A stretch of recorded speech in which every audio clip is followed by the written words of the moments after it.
लड़कियों से छेड़छाड़ करना पड़ा भारी। यूपी पुलिस का एनकाउंटर एक्शन, फायरिंग के बीच गिरफ्तारी। उत्तर प्रदेश में अक्सर एक लाइन सुनाई देती है कि अगर एक चौराहे पर किसी महिला के साथ किसी ने छेड़खानी की तो अगले चौराहे पर उसकी मुलाकात यमराज से होगी।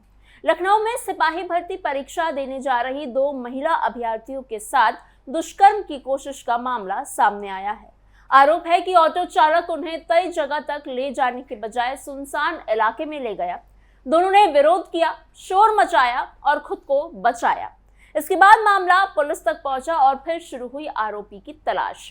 सीसीटीवी फुटेजेस खंगाले गए, पुलिस की टीमें लगाई गई और देर रात आरोपी तक पहुंचने का दावा किया गया।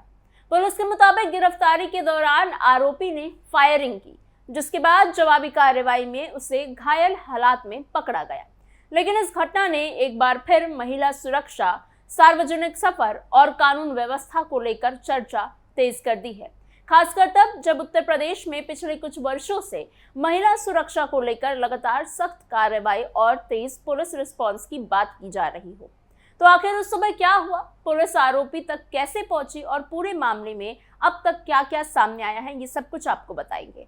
नमस्कार, आप कैपिटल टीवी का खास शो देख रहे हैं, जहां हम आपको सिर्फ खबर नहीं बताते बल्कि उसके पीछे के हर पहलू, हर सच का करते हैं पर्दाफाश। मैं हूं आपके साथ समीक्षा तिवारी।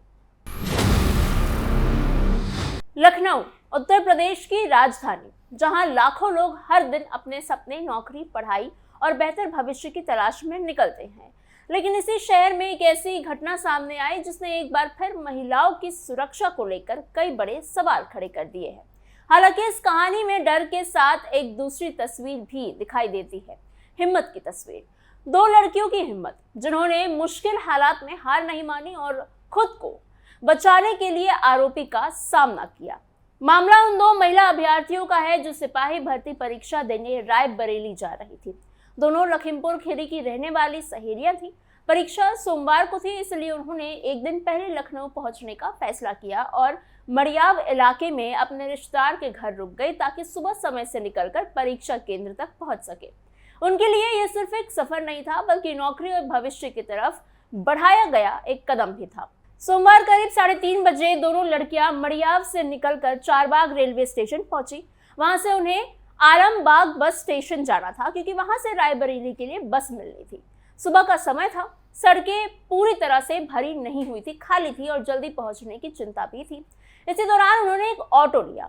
एफआईआर के मुताबिक शुरुआत में सब कुछ सामान्य लगा, लेकिन कुछ देर बाद ऑटो चालक ने रास्ता बदल दिया। उसने दोनों लड़कियों से कहा कि आगे रास्ता बंद है और इसी बहाने वो ऑटो को दूसरी तरफ मोड़कर पारा थाना क्षेत्र की तरफ लेके चला गया। लड़कियों को शक हुआ, लेकिन तब तक ऑटो सुनसान इलाके की तरफ बढ़ चुका था। आरोपी उन्हें रामलीला मैदान के पास एक ऐसे इलाके में ले गया जहां आसपास ज्यादा लोग नहीं थे। इसके बाद जो हुआ, उसने दोनों लड़कियों को बेहद डरा दिया। आरोप है कि ऑटो चालक ने उनके साथ जबरदस्ती करने की कोशिश की, विरोध करने पर उनसे छेड़छाड़ की, मारपीट की और उन्हें चोट पहुंचाई। लेकिन यहाँ कहानी बदल जाती है। दोनों लड़कियां डर कर चुप नहीं बैठी, उन्होंने खुद को बचाने की कोशिश की। एक लड़की ने आरोपी को जोर से धक्का दिया और दूसरी ने उसकी उंगलियां दांतों से काट ली। दोनों ने जोर जोर से शोर मचाना शुरू कर दिया था। शोर सुनकर उसी समय वहां से गुजर रहे एक राहगीर को देखकर आरोपी घबरा गया। वो ऑटो छोड़कर मौके से भाग गया। राहगीर ने स्थिति को समझी और तुरंत पुलिस को सूचना दी। ये एक ऐसा पल था जिसने पूरी घटना को एक अलग दिशा दे दी। अगर उस समय वो राहगीर वहां से नहीं गुजरता तो स्थिति और ज्यादा गंभीर हो सकती थी। सूचना मिलने के बाद पुलिस मौके पर पहुंची। पुलिस दोनों लड़कियों को अपने साथ लेकर चारबाग स्टेशन पहुंची। उस समय एक और महत्वपूर्ण बात सामने आई कि लड़कियों की परीक्षा थी और वो उसे छोड़ना नहीं चाहती थी। इसके बाद पुलिस ने उन्हें रायबरेली परीक्षा देने के लिए भेज दिया।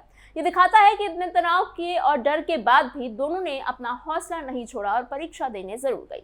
परीक्षा देकर वापस आने के बाद दोनों ने पुलिस को पूरी घटना की जानकारी दी।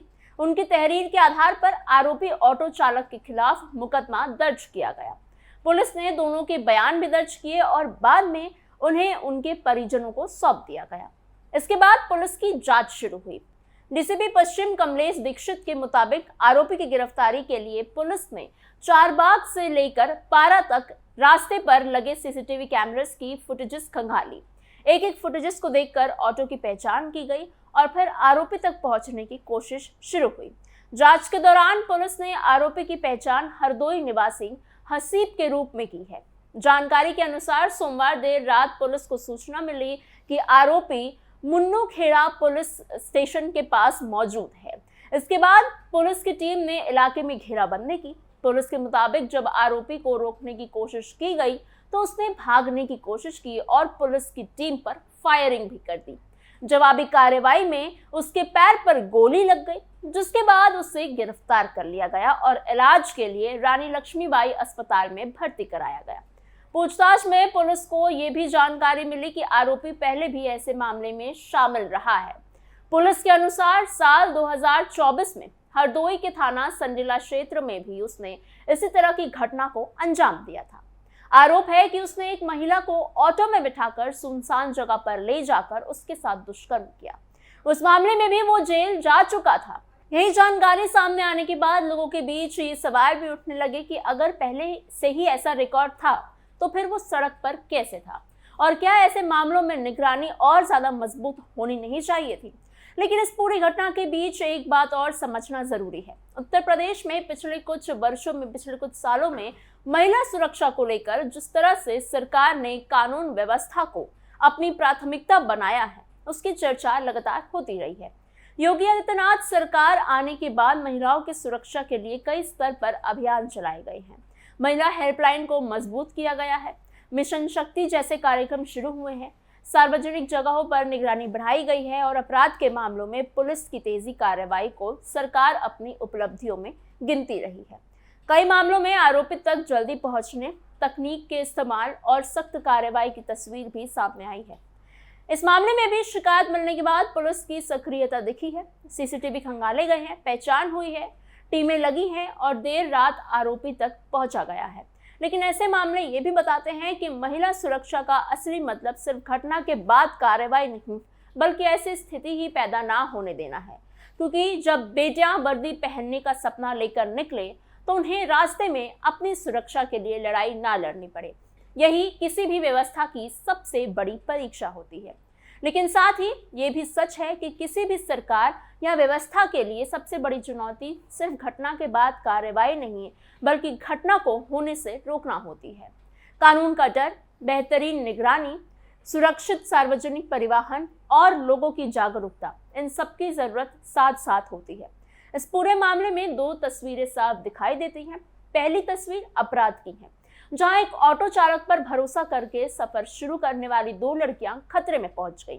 वहीं दूसरी तरफ साहस की भी तस्वीर है, जहां दोनों ने हार नहीं मानी, मुकाबला किया, आवाज उठाई और खुद को बचाया। इसके बाद पुलिस कार्रवाई, सीसीटीवी जांच और आरोपी की गिरफ्तारी की प्रक्रिया भी सामने आई। लेकिन इस घटना का सबसे बड़ा संदेश शायद यही है कि महिलाओं की सुरक्षा सिर्फ कानून या पुलिस का मुद्दा नहीं है। ये समाज, व्यवस्था, परिवहन व्यवस्था और हर नागरिक की जिम्मेदारी भी है। साथ ही ये भी है कि डर के सामने चुप रहना जरूरी नहीं होता। कई बार आवाज उठाना, विरोध करना और सही समय पर मदद मांगना बड़ी घटनाओं को टाल सकता है। दोनों अभ्यर्थी रायबरेली परीक्षा देने गई, उन्होंने अपना हौसला नहीं छोड़ा और ये बात इस पूरी घटना की सबसे मजबूत तस्वीर बनकर सामने आई। अब आगे की जिम्मेदारी जांच, अदालत और कानून की है कि मामले में जो तथ्य हैं, जो फैक्ट्स हैं, उनके आधार पर न्याय सुनिश्चित किया जाए और ऐसे संदेश जाए कि महिलाओं के खिलाफ अपराध करने वालों के लिए कानून से बच निकलना आसान नहीं है। फिलहाल पर्दाफाश के इस पेशकश में इतना ही। आपकी इस पूरी खबर पर क्या राय है, हमें कमेंट बॉक्स में जरूर बताइएगा। ऐसी और खबरों के लिए बने रहिए कैपिटल टीवी उत्तर प्रदेश के साथ।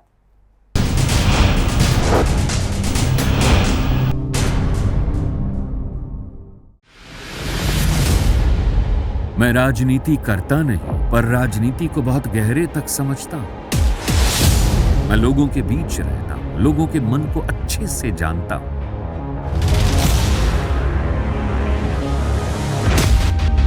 पब्लिक और पॉलिटिक्स की हर नब्ज को खूब पहचानता हूं। संघर्ष की सियासत से सत्ता के सिंहासन तक मैं हर खबर से खरा सच निकालता हूं। ना कोई दौड़, ना कोई race. Capital TV, Uttar Pradesh.